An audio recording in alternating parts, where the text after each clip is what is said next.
കാണ്ടാമൃഗം പോലും തൊഴുകൈയോടെ ഇവൻ്റെ മുമ്പിൽ വണങ്ങി നിൽക്കും, കുമ്പിട്ട് നിൽക്കും. അത്രയ്ക്കും ഫ്രോഡാണ്. A big fraud. Doctor Robin Radhakrishnan.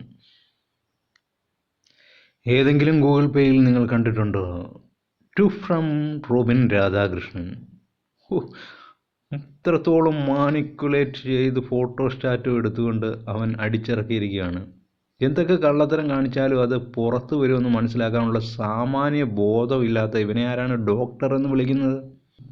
ഇവൻ്റെയും Anil ദേവിൻ്റെയും bank ബാലൻസിൻ്റെ copy കാണിച്ചാൽ മതിയല്ലോ. ഇത്രത്തോളം ഫ്രോഡ് തരം കാണിക്കേണ്ട കാര്യമുണ്ടോ ഈ റാസ്കലിന്?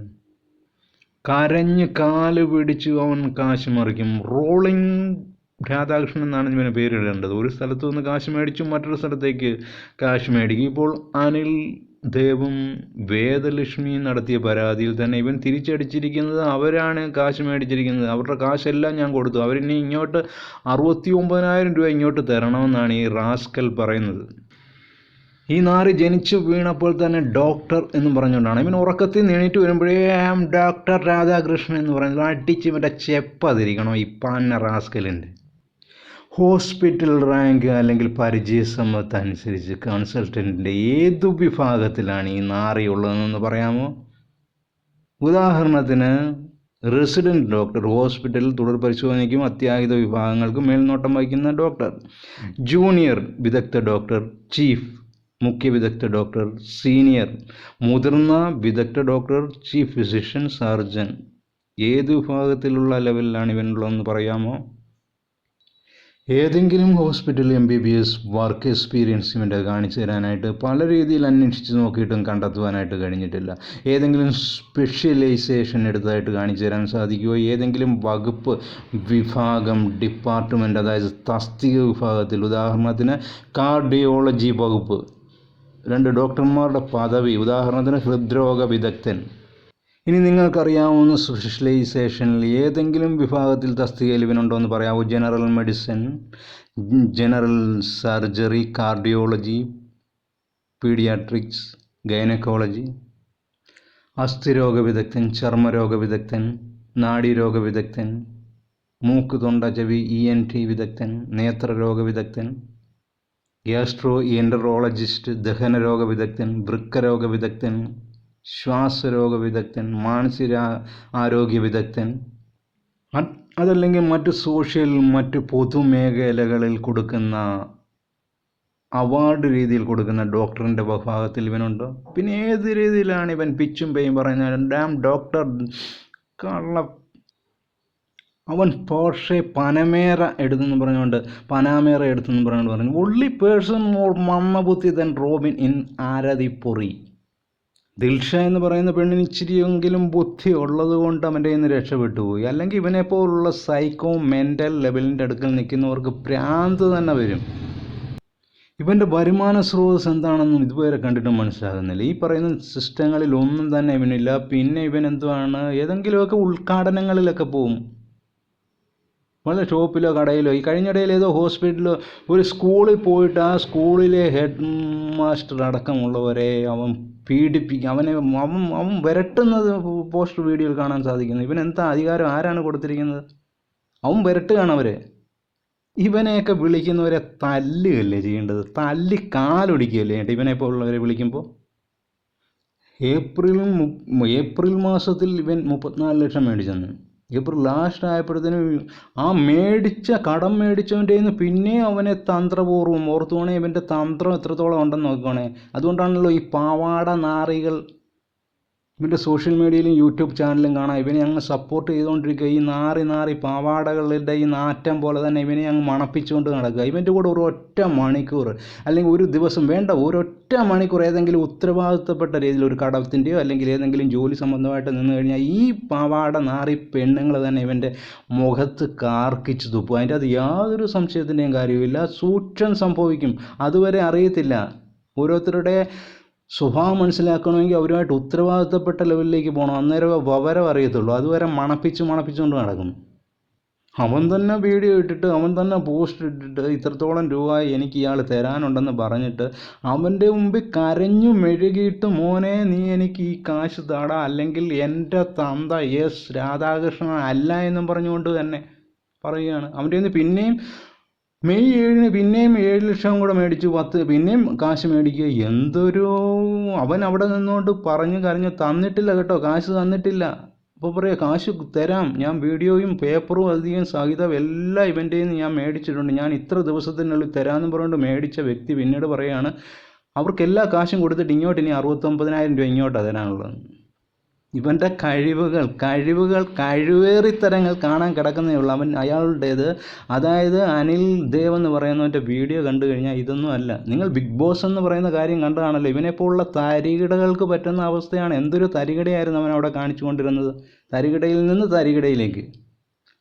ഓരോരുത്തരുടെ ദാരിദ്ര്യം കണ്ടിട്ട് അവൻ്റെ വീട്ടിൽ അവൻ്റെ മക്കളുടെ വിദ്യാഭ്യാസത്തിൻ്റെ മറ്റേത് ചിലവ് പറഞ്ഞുകൊണ്ട് കാശ് മേടിച്ചിട്ട് കാശ് പല പ്രാവശ്യം സ്നേഹത്തോടെ ചോദിക്കാതെ തന്നെ കൊടുക്കുക എന്നുള്ളതാണ് മനുഷ്യൻ എന്നുള്ള രീതിയിൽ ഉത്തരവാദിത്തപ്പെട്ടവൻ്റെ കാര്യം. അത് ചോദിക്കേണ്ട ഒരവസ്ഥയിലേക്ക് എത്തിക്കുക എന്ന് പറയുമ്പോൾ തന്നെ അവനെ തല്ലേണ്ടതാണ്. അവൻ ആ കാശ് തരാതിരിക്കുമ്പോൾ അവനോട് ആദ്യം സ്നേഹത്തോടെ സംസാരിച്ചു, പിന്നെ ദേഷ്യപ്പെട്ട് സംസാരിച്ചു, പിന്നെ ചീത്ത വിളിക്കേണ്ട അവസ്ഥയിലേക്ക് വരുന്ന സമയത്ത് എന്താണ് കാശും കൊടുത്ത് പിന്നെ ഇവൻ്റെ പുറകെ നമ്മൾ അവൻ്റെ നിന്ന് കടം മേടിക്കേണ്ട രീതിയിൽ അവനോട് കെഞ്ചിക്കൊണ്ട് നടക്കേണ്ട അവസ്ഥ വരിക എന്ന് പറയുമ്പോൾ ഏതവസ്ഥയാണ്? ഇതേപോലൊരു 4 സിനിമാ നിർമ്മാതാവ് ഉണ്ടായിരുന്നു. കാശും മേടിച്ചിട്ട് കണാരൻ എന്ന് പറയുന്ന ഒരു ഹാസ്യതാരത്തിൻ്റെ ഇതേപോലെ തന്നെ. സത്യം ജനങ്ങൾക്കറിയാമല്ലോ. അവൻ ഓരോ പോസ്റ്റ് ആ സിനിമാ നിർമ്മാതാവ് ഇടുന്ന സമയത്ത് സ്വാഭാവികമായിട്ടും അവൻ്റെ വീട്ടിലെ കാര്യമായിരിക്കും, അവൻ്റെ വിഷയത്തിൻ്റെ കാര്യമായിരിക്കും. അവൻ പോസ്റ്റ് ഇടുന്നതിൻ്റെ താഴെ ആദ്യം കാശ് കൊടുക്കണം, എന്നിട്ട് നിൻ്റെ വായ്ത്താളം അടിക്കണം എന്ന് പറയുന്നതായിട്ട് കാണാൻ സാധിക്കുന്നു. എന്തിൻ്റെ യാഥാർത്ഥ്യം ജനങ്ങൾക്കറിയാമെന്ന് മനസ്സിലാക്കാനുള്ള ബോധ്യമെങ്കിലും ഈ കിഴങ്ങ മുണ്ണകൾക്കുണ്ടാകണ്ടേ. ആദ്യം കാശ് മേടിച്ച് കാശ് നീ തിരിച്ചു കൊടുത്തിട്ട് സംസാരിക്കുക എന്ന് പറഞ്ഞ പോലെ കാശ് മേടിച്ചിട്ട് കാശും കൊടുക്കാതിരുന്നിട്ട് പിന്നെ അവൻ ചീത്ത വിളിച്ചെന്ന്. ഈ ചീത്ത വിളിച്ചാലും എന്ത് ചെയ്താലും അവൻ ആദ്യമേ ആ കാശ് കൊടുത്തിട്ടുണ്ടെങ്കിൽ അവനോട് പിണങ്ങും, അല്ലെങ്കിൽ ചീത്ത വിളിക്കും. അപ്പോൾ ആ ചീത്ത വിളിച്ചതിൻ്റെ തെറ്റും ആ നാറിക്ക് തന്നെയാണ് വരുന്നതെന്നോ മനസ്സിലാക്കാനുള്ള സാമാന്യ ബോധം ഈ നാറിക്കില്ല. എന്നിട്ട് കാശും തരുന്നില്ല, പിന്നെ തെളിവും കൊണ്ട് വരുമല്ല, അവൻ്റെ കുത്തിന് പിടിച്ച് കാരണം അടിച്ച് പൊട്ടിച്ചിട്ട് മേടിക്കാനുള്ള കഴിവുണ്ടായിരുന്നു. അങ്ങനെയുള്ള കഴിവ് നല്ലവണ്ണം ഉണ്ട്. പിന്നെ ആ കാശ് മേടിച്ചിട്ട് അവനെ അവൻ്റെ കുടുംബത്തെയും ജീവിപ്പിക്കത്തുള്ളൂ. ഈ നാറ് വിചാരിച്ച് BJP-യിലേക്ക് പോയി കഴിയുമ്പോൾ കാശ് വല്ലാണ്ട് വരും, എല്ലാവരുടെയും കാശ് പറ്റിക്കുക, ഇങ്ങനെ ആ രീതിയിൽ അവൻ ഇതാക്കി. അവൻ ഓരോരോ കാര്യത്തിലേക്ക് ഇറങ്ങുമ്പോൾ അങ്ങ് വീഡിയോ ഇടുകയാണ്. വീഡിയോ ഇട്ടിട്ട് കാശ് ആ രീതിയിൽ വയ്ക്കാൻ പറഞ്ഞ ആൾക്കാരുടെ നിന്ന് പറ്റിക്കുകയാണ്.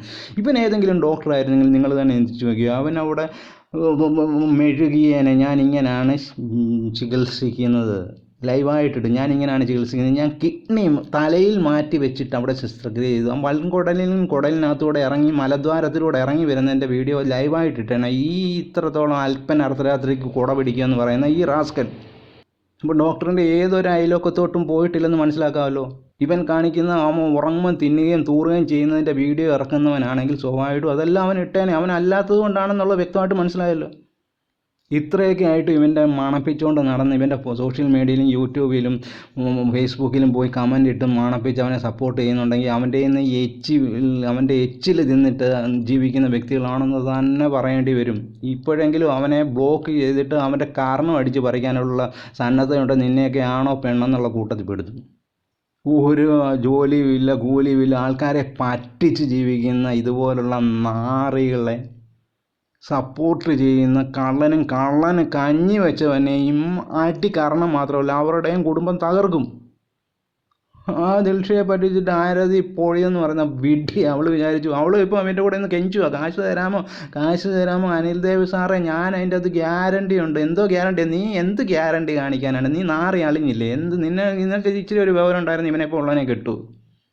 ഇപ്പം കണ്ട കടക്കാരുടെ മുമ്പിൽ തൂറി മെഴുകുക. ഇവന് ഏത് രീതിയിൽ ഇവന് ജീവിക്കാൻ പറ്റും? ഇവൻ ആകെ ഉദ്ഘാടനത്തിന് പോയിട്ട് ഇതുപോലെ ആൾക്കാരെ പറ്റിച്ചുകൊണ്ടാണ് ഇവൻ ജീവിച്ചിരുന്നത്. എത്രത്തോളം സോഷ്യൽ മീഡിയകൾ ഇവൻ്റെ ഇതിനെക്കുറിച്ച് പറഞ്ഞിട്ടും ഇവനൊരു ഉളുപ്പുമില്ലാതെ എത്രയോ ബ്ലോഗർമാർ, എത്രയോ സോഷ്യൽ മീഡിയയിൽ ഫേസ്ബുക്ക്, യൂട്യൂബ് തൊട്ട് എല്ലായിടത്തും ഇവനെ പറഞ്ഞിട്ടും അവൻ അതിൻ്റെ അകത്ത് നിന്നുകൊണ്ട് അവൻ്റെ തൊലിക്കട്ടി അതാണ്. കാണ്ടാമൃഗം പോലെ ഇവൻ്റെ മുമ്പിൽ വണങ്ങി നമസ്കരിച്ച് വേണമെങ്കിൽ ദക്ഷിണ കൊടുത്ത് ഇവൻ്റെ കാൽക്കൽ വന്നിച്ച് വരും. അതുപോലത്തെ തൊലിക്കട്ടി. എന്നിട്ടും ഇന്നും വീഡിയോ ഇടുകയാണ് അവൻ. ഇവനെ കുഴി കുത്തി അതിൻ്റെ അകത്ത് ജീവനോടെ താക്കണം. തരികിട എന്നല്ല വിളിക്കേണ്ടത്, പക്ക പ്ലാനിങ്ങോടുകൂടി നടത്തുന്ന ബിഗ് ഫ്രോഡ് തരം. ഏതൊക്കെ തരത്തിൽ ഉണ്ടാക്കാവോ, ഏതൊക്കെ തരത്തിൽ ക്യാൻസർ ഇവൻ്റെ തലയിൽ ഒരു മുഴയുണ്ടെന്നും പറഞ്ഞുകൊണ്ട് കാണിച്ചുകൊണ്ട് ആറാട്ടണ്ണൻ്റെ അതേ തരികിട കാണിച്ച റാസ്കലാണ് ഇവൻ. ആറാട്ടണ്ണൻ്റേത് പിന്നീട് അവൻ തന്നെ പറഞ്ഞു അത് ഞാൻ എൻ്റെ ഇതിനു വേണ്ടി ഉണ്ടാക്കിയതായിരുന്നു. അതുപോലെ ആൾക്കാരുടെ സിമ്പതി പിടിച്ചു കിട്ടാൻ വേണ്ടി ഇത്രത്തോളം മാരകമായിട്ടുള്ള അവസ്ഥ കള്ളത്തരം പറഞ്ഞ് ജനങ്ങളെ പറ്റിക്കുന്ന ഇവനൊക്കെ ഇതല്ല, അതിൻ്റെ അപ്പുറം വരികയാണ് വേണ്ടത്. അനിൽദേവും വേദലക്ഷ്മിയും എറണാകുളത്ത് വാർത്താ സമ്മേളനം അറിഞ്ഞുകൊണ്ട് ഇവൻ ഫോട്ടോ സ്റ്റാറ്റ് എടുത്തു. മുമ്പേ പറഞ്ഞ പോലെ ഗൂഗിൾ പേയുടെയും കള്ള ഫോട്ടോ സ്റ്റാറ്റ് എല്ലാം എടുത്തുകൊണ്ട് ആ ഫോട്ടോ സ്റ്റാറ്റിൻ്റെ വലിപ്പം കണ്ടു കഴിഞ്ഞാൽ 10,000-50,000 പേർക്ക് കൊടുക്കാനാണെന്ന് പറഞ്ഞുകൊണ്ട് ഇറങ്ങി അതിൻ്റെ വീഡിയോ എടുത്തുകൊണ്ട് അവനങ്ങ് പോവുകയാണ്. ഇവൻ്റെ ഈ അലറി വിളിച്ചിട്ടുള്ള പരിപാടി ഉണ്ടല്ലോ, ദുർവാസാവിൻ്റെ ഏതാണ്ട് അളിയൻ്റെ മോൻ്റെ കാര്യം കണ്ട ഇവൻ ആ ഒരു ലെവലിൻ്റെ കൊണ്ട് അവരവിടെ നിന്ന് വാർത്താ സമ്മേളനം മാറ്റി, അല്ലെങ്കിൽ ഇവൻ അവിടെ വന്ന് അലറി വിളിക്കും. ഇവൻ്റെ അലറി വിളി നമ്മൾ കണ്ടിട്ടുള്ളതല്ലേ. അവരവിടെ നോടി വേറെ അടുത്ത് പോയി വാർത്താ സമ്മേളനം നടത്തി. അതുകൊണ്ട് ആ വാർത്താ സമ്മേളനത്തിലൂടെ ആൾക്കാർക്ക് അത് മനസ്സിലാക്കാൻ കഴിയും വളരെ വ്യക്തമായിട്ട് ഇവൻ്റെ ഫ്രോഡ് തരാം. ഇവൻ ഒരു തരത്തിലും ഫീൽഡിലും തിളങ്ങത്തില്ലെന്ന് മനസ്സിലായി കഴിഞ്ഞപ്പോൾ ബിഗ് ബോസിൻ്റെ ലെവൽ ഇവന് നിലനിർത്തണം. അവൻ ആൾക്കാരുടെ മുമ്പിൽ ഫേമസ് ആയിട്ട് നിലനിർത്തണം. അതിന് ഓരോ കള്ളത്തരങ്ങൾ പറഞ്ഞ് അവന് ജീവിക്കണമെങ്കിൽ കാശും കൂടെ വേണമല്ലോ. അപ്പോൾ ഇതുപോലുള്ള തരികിടയും കൂടെ നടത്തിക്കൊണ്ടിരുന്നു. ഈ തരികിടകളെല്ലാം കൂടെ പുറത്തോട്ട് അന്ന് തൊട്ട് വന്നുകൊണ്ടിരുന്നിട്ട് ഇവൻ്റെ പിന്താങ്ങിക്കൊണ്ട് കിടക്കുന്ന നാറികളായിട്ടുള്ളവരുടെ കൂടെ നിന്നുകൊണ്ട് ഇവൻ കളിച്ച കളിയുടെ അവസാനം ഇപ്പോൾ ഇവിടെ ഈ അനിൽ ദേവിനെയും മറ്റേ ആ പെണ്ണിനെയും വേദലക്ഷ്മിയും പറ്റിച്ച അവസ്ഥയിലെത്തി പിടിക്കപ്പെട്ടിട്ടും എണീറ്റ് വന്നിട്ട് ആ മുഖവും കഴുകിക്കൊണ്ട് വന്ന് ഐ ആം ഡോക്ടർ എന്ന് പറഞ്ഞുകൊണ്ട് വരുന്ന ഇവൻ്റെ മുഖത്ത് കാർക്കിച്ച് തുപ്പുകയാണ് വേണ്ടത് റാസ്കൽ. ആദ്യം കാശ് മേടിച്ചവൻ്റെ കാശ് കൊടുത്തിട്ട് മാനമര്യാദയോടെ ജീവിക്കാൻ നോക്കുക, അല്ലെങ്കിൽ ഇവനെയൊക്കെ പൊതുനിരത്തിൽ തുണിയില്ലാതെ കൊണ്ടുവന്ന് നിർത്തിയിട്ട് ചാണകവെള്ളം തളിക്കുകയാണ് വേണ്ടത്. അതാണ് ലാസ്റ്റ് ആൻഡ് ഫൈനൽ ലെവൽ ഇവന്മാർക്ക് കൊടുക്കേണ്ട ശിക്ഷ. അത് കഴിഞ്ഞ് കാല് നക്കിച്ച് ഇവൻ പറ്റിച്ച എല്ലാ ആൾക്കാരെയും നിരനിരയായി നിർത്തിക്കൊണ്ട് ഒരു ദിവസമല്ല ഒരു മാസം മുഴുവൻ അവരുടെ കാല് നക്കിക്കണം ഈ റാസ്കലിനെയൊക്കെ.